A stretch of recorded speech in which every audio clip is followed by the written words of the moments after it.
Bene data bakundwa b'umwami Yesu Kristo, mwese abakurikira izi nyigisho tubahaye ikaze mu biganiro bya Saveur Divine. Ibi biganiro mu bitegurirwa n'abavugabutumwa bwiza batandukanye, akaba ari umuhamagaro ugendera ku ijambo ry'Imana byanditse mu gitabo cy'ubutumwa bwiza uko bwanditswe na Matayo ibice 24 umurongo wa 14. Kandi ubutumwa bwiza bw'ubwami buzigishwa mu isi yose ngo bube ubuhamya bwo guhamiriza amahanga yose, nibwo imperuka izahera ko ize. Ibi biganiro mubikurikira ku channel ya YouTube yitwa Saveur Divine. Tubifurije kugubwa neza. Imana Data ari nayo so ibaho umugisha. Amahoro bakundwa bene data, ndabasuhuje mu izina rya Yesu. Imana y'amahoro nibane namwe kandi ibaho umugisha. Shimye Imana cyane mu gitondo cy'uyu munsi iduhaye impano y'ubuzima. Tugeze mu kwezi kwa 11 bene data bakundwa, mufatikanye nanjye gushima Imana. Ndumva ari igitangaza, amaso yanjye abonye ukwezi kwa 11 kwa 2022. Ibi byavuye ku Uwiteka kandi ni ibitangaza mu maso yacu. Izina ryayo nirihabwa icyubahiro. Ndi Odette Kandama mu kiganiro Saveur Divine. Muri iki cyumweru dufite intego yo kugukomeza, yo kukubwira ngo ukomere ushikame. Narinje kukubwira rero ngo ukomere ushikame, Imana izabana nawe. Unkundire dusoma amagambo y'Imana yanditse mu gitabo cya Yosuwa igice cya mbere. Turasoma duhereye ku murongo wa 5 tugeze ku murongo wa 7. Handitswe ngo nta muntu n'umwe warinda kuguhagarara imbere iminsi yose yo kubaho kwawe. Uko nabanaga na Mose niko nzabana nawe, sinzagusiga kandi sinzaguhana. Komera ushikame, kuko uzatuma aba bantu bazungura igihugu narahiye ko nzaha basekuruza babo. Icyakora ukomera ushikame cyane, kugira ngo witondere amategeko yose umugaragu wanjye Mose yagutegetse.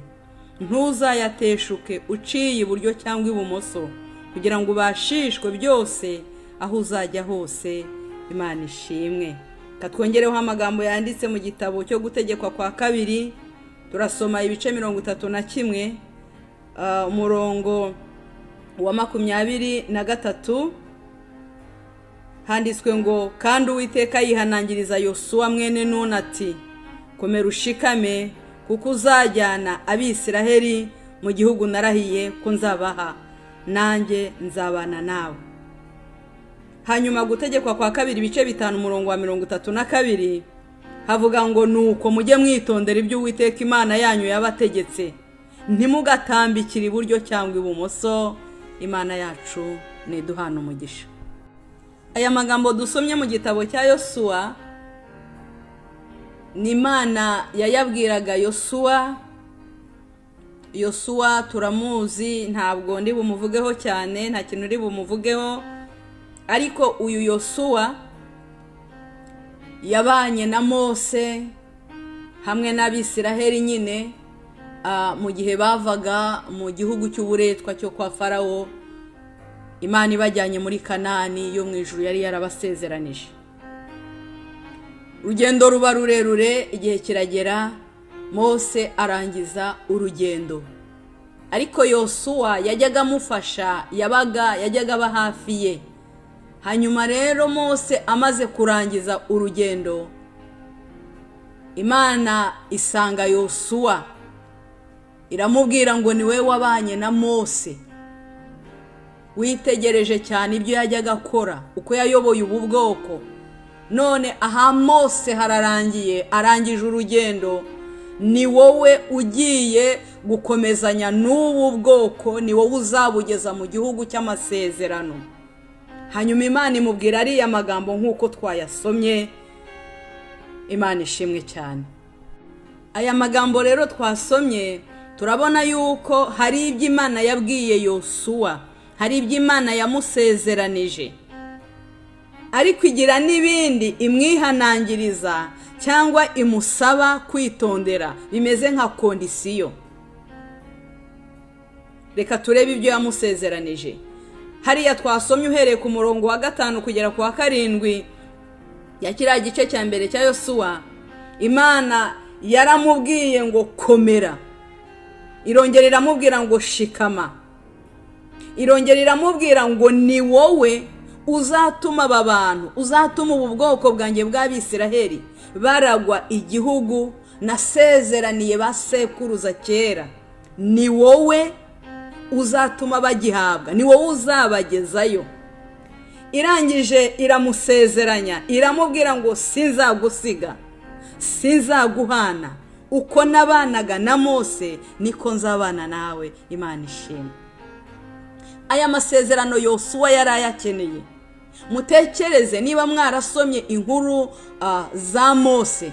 Mose Bibiliya ivuga ngo yaratunganye, Bibiliya ijya imuvuga ngo yakiranukaga. Imana niyo yigeze imuhamiriza, iravuga ngo Mose akiranuka mu rugo rwanjye hose. Irangije yabwiraga mushiki we witwaga Miriyamu ndetse na Aroni, hari habaye impaka, bamugira impaka, baramunegura, ntabwo mbitindaho. Ariko icyo gihe Imana iramuhamiriza, irababwira ngo umva, Mose niwe tuvugana, niwe tuzavugana. Niba mwebwe tuzajya tuvugana nkabavugisha ni mu nzozi, ni mu kurota, ariko Mose ni umugaragu wanjye, tuzajya tuvugana imbona nkubone, turebana, kubera ko akiranuka mu rugo rwanjye hose. Mutekereze uwo muntu Yosuwa yari agiye gusimbura. Birashoboka ko umutima wa Yosuwa wari uhagaze, yaravugaga ngo mbese biriya Mose yakoze jyewe nabishobora. Umutima urahagarara, agira ubwoba, aravuga ngo mbese nzakora iki? Imana rero iramwegera, iramubwira ngo komera, ushikame, nubwo ufite ubwoba, nubwo uhagaritse umutima, ntabwo ari ngombwa, humura, sinzagusiga, sinzaguhana, uko nabanaga na Mose niko nzabana nawe. Haleluya, haleluya.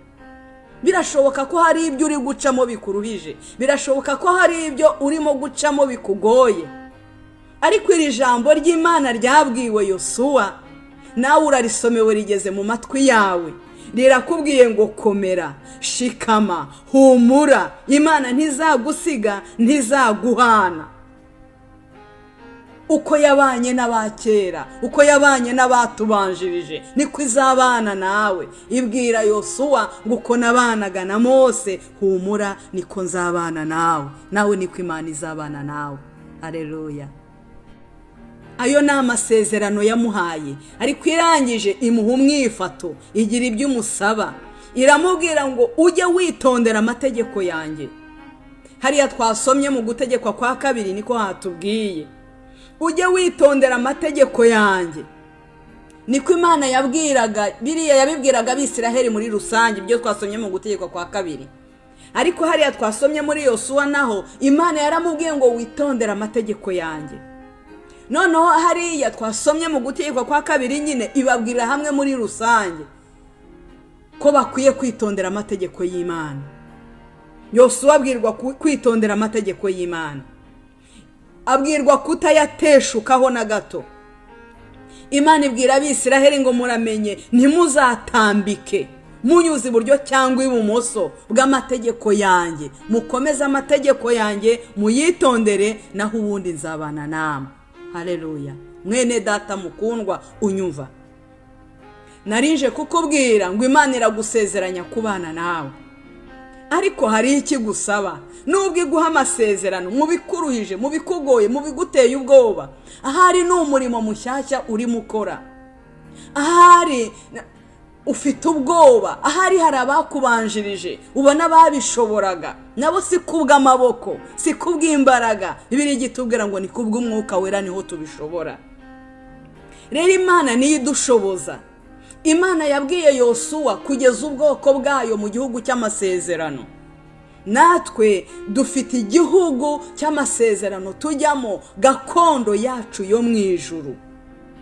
Rero Imana iragusezeranya ikakubwira ngo ntugire ubwoba, Imana izabana nawe muri ubu butayu bwo mu isi.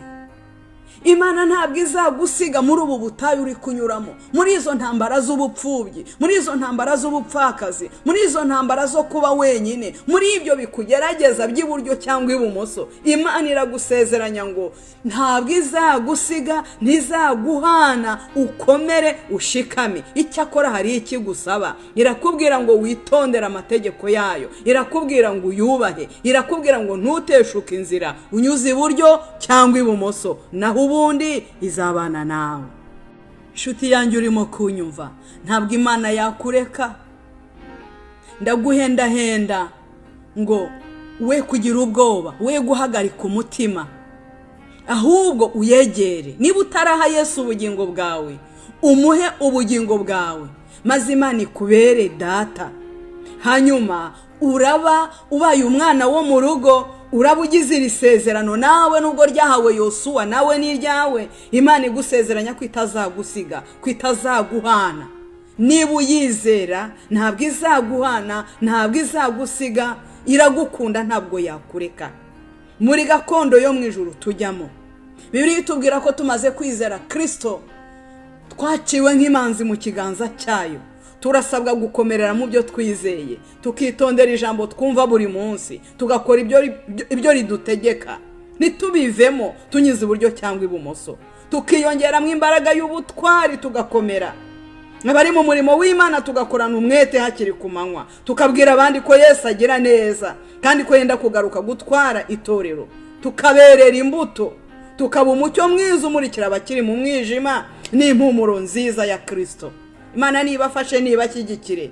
Bibiliya yarambwiye ngo dore ijisho ry'Uwiteka riri kuba mwubaha, riri kubategereza imbabazi ze, ngo akize ubugingo bwabo urupfu, abarinde mu nzara badapfa.